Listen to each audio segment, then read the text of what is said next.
Your wedding is just a party. And trust me, as a wedding enthusiast, I say this with love. Your wedding is just a party. Hello, welcome to my channel. This is Tano's Weddings, where we have wedding conversations. Please subscribe to the channel and let's start talking.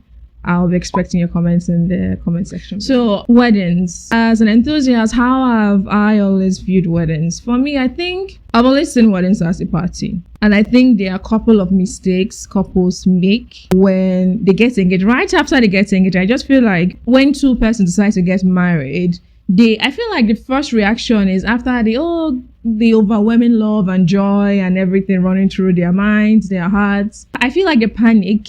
And that's where the mistakes start from. So it goes from, after the congratulations, people start just asking questions. When is the wedding? When are you sending invitations? All those things just put couples in a state that is not very nice, I must say.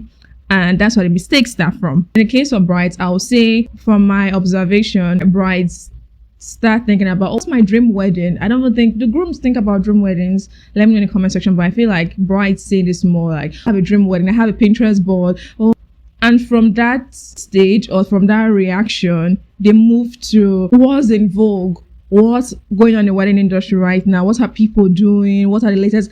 And it's not just them. I think family members, mother of the bride, siblings do that to the, are you having this? What is happening? Like, I feel like the whole, like I said earlier on, the first experience after the engagement or just throw everybody off balance. And I think from that moment is where the whole confusion comes from. And you see people, instead of actually just sitting down, a couple sitting down to say, okay, getting married, what do we require? Do you want to have a party? Do you want to do this later?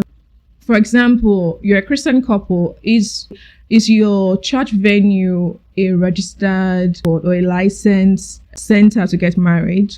Are you supposed to have a court or registry wedding? If you're an African, like myself, a Nigerian, are you supposed to have a traditional wedding? What about the wedding introduction? What happens? And you just draw it out and said, okay, this is what we would like to have. Ideally, this is what people expect, but what can we do? What can we not do? How much do we have? I feel like sitting down, taking your time, it doesn't have, and that's one thing I think people forget is that a wedding doesn't have to happen same year or next month. Your wedding planning can take 2 years, yes? Yeah, some people have the opinion that long engagement is like a bad sign, but if you want to have a great party, you take your time, you plan, and have fun with it.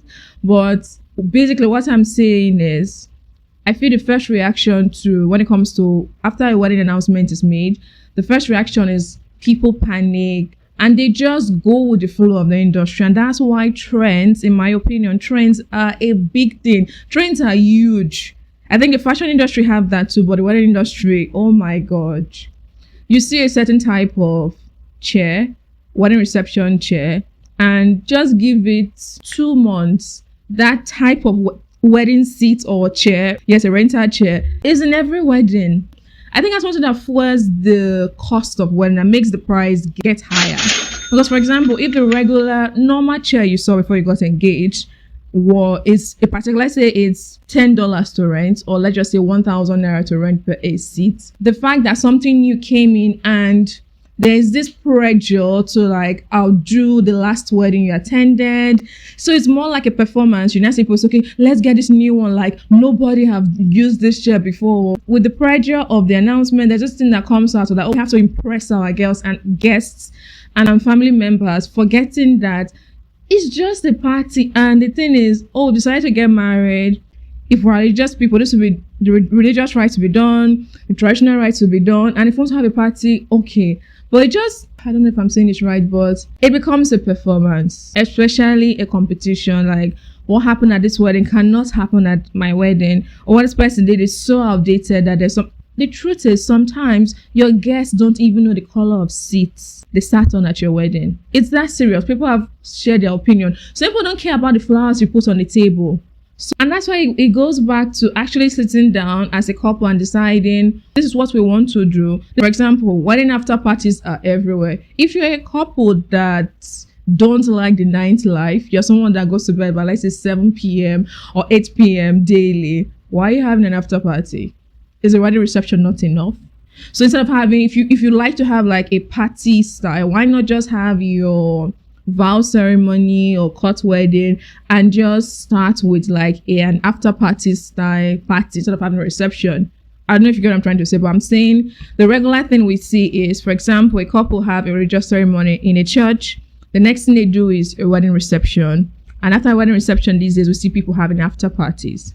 So my point now is, if you're a couple that you don't like the nightlife, you don't do after parties, you go to bed early and all that, and that's your vibe. And if you look at your guests, because your audience and your guests is something you consider too, and there are those kind of people, why are you throwing an after party? I've gone to a wedding after party that was empty. Yes, empty. So just loud music. The couples did a dress change, which was not necessary for the after party, and it was empty. There was nobody dancing. There was just a couple and 2 or 3 friends. And why did you do that if you know that the guests even come in are not interested in your after party? If you know that even you as individuals, as a couple, you're not the nightlife people, why not leave the after party thing for the nightlife people?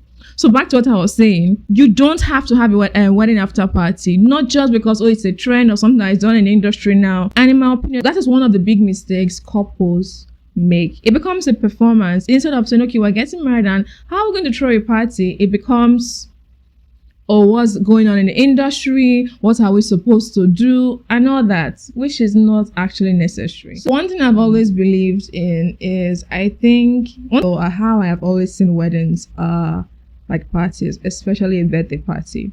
So for me, I just say, okay, if I'm having a party, what's going to happen? Even if I'm having a birthday party that my mom has access or is allowed to bring a certain number of guests to my birthday party, who are those people going to be? Because I think one thing with weddings, people are like, oh, but weddings, parents just want to invite everybody. Yes, I get that part. But why not see it as a birthday party?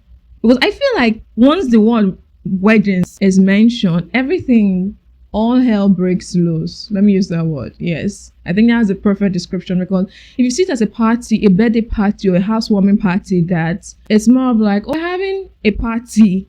And that's my point. We're having a party. Pressure reduces. I'm telling you, if you're just engaged or planning to get engaged, consider my idea. Look at it like another type of party. Don't just say, oh, it's a wedding. So, it's a party, like a birthday party, like a housewarming party, like any other party. Like what are the important things? When you have that mindset, I think everything changes. I think there's less pressure in planning. I've seen people do this thing whereby, for example, you're turning 30 next year. You see people start planning that. This is how I want my 30th birthday party to be like. You see people months ahead parties. When people even do this 2 years ahead of time, saying, this is how I want my birthday to go. This is what I want to wear and everything. So if you take that approach in planning a wedding, trust me, I think you have a great experience. Just reset your mind when it comes to wedding.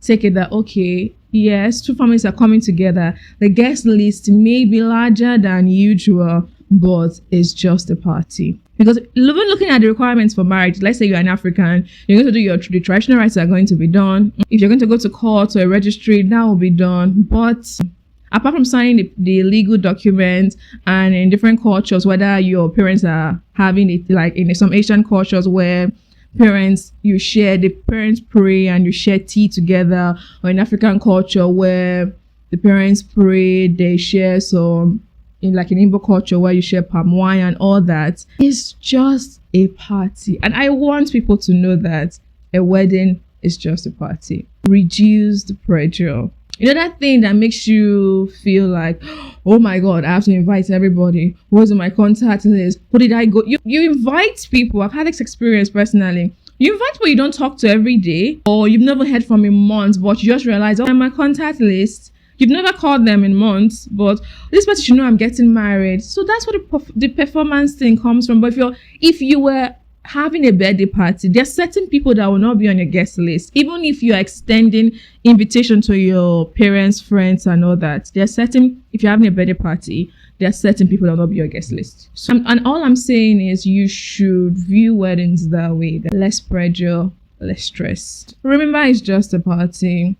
remember it's your party. So there are certain elements regarding your personality, your vibe, your style that should be infused in that. No matter who is planning, no matter where the wedding is happening, I always say this thing that when people come to your wedding, they should know that, oh, this is this person, or we expect this from this person's party, and don't just let it go like, because I think that's what leads to regret at the end of the day. You see people on the internet saying, oh, mistakes I made in my wedding, I did, and if you're looking at certain things, it comes from just following the norm, which is not right. So just look at it like, we're having 2 birthday parties, and what I was supposed to do is a good thing. We're going to have fun and just treat it as a birthday party. It reduces the pressure. Trust me. So this is just my opinion. What do you think? Do you think weddings are just a party? And would you advise people to see weddings as just parties? And if you've just had a wedding or you're married, do you agree with me? Do you think people who recently got engaged, applying to get married soon, should treat weddings as a party? Another thing I want to know is, please let me know the worst wedding advice you've ever received. I know what I just said is not it. Never. I think it's one of the best advice to see weddings as just parties and move forward. Well, let me hear your thoughts in the comment section. So don't forget, please, to subscribe to this channel.